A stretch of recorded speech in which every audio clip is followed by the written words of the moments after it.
আমার না 5 লাখ টাকা লাগবে। এত টাকা আমি কোথায় পাবো? কোথা থেকে এনে দিবে সেটা তো আমি জানি না। আর তা না হলে তোমার বাড়িটা আমার নামে লিখে দাও। তোমার বাড়ি মানে তো আমার বাড়ি, তাই না? তোমার কি মাথা ঠিক আছে? আমার বাড়ি লিখে দিব মানে?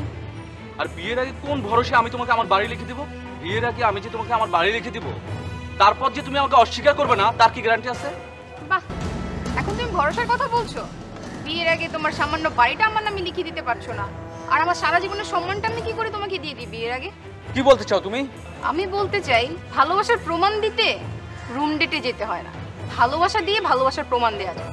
যে তুমি বিয়ের আগে আমার ভালোবাসার দোহাই দিয়ে আমার শরীর ছুঁতে চাও, সে তুমি তোমার স্বার্থ হাসিল হওয়ার পর আমায় ছুঁড়ে ফেলে দিবে না, তার কি গ্যারান্টি আছে? ও হ্যাঁ, কি যেন বলেছিলে তুমি? তোমার সাথে ডেটে না গেলে আমার সাথে রিলেশন রাখবে না, তাই না? আরে তুমি কি আমার সাথে রিলেশন রাখবে না? এখন এই মুহূর্তে আমি তোমার সাথে সব রিলেশন শেষ করছি। তোমার মতো নিচু মন মানসিকতার মানুষের সাথে আমার কোনো রকম সম্পর্ক রাখার প্রয়োজন নেই। তুমি ভালো থেকো।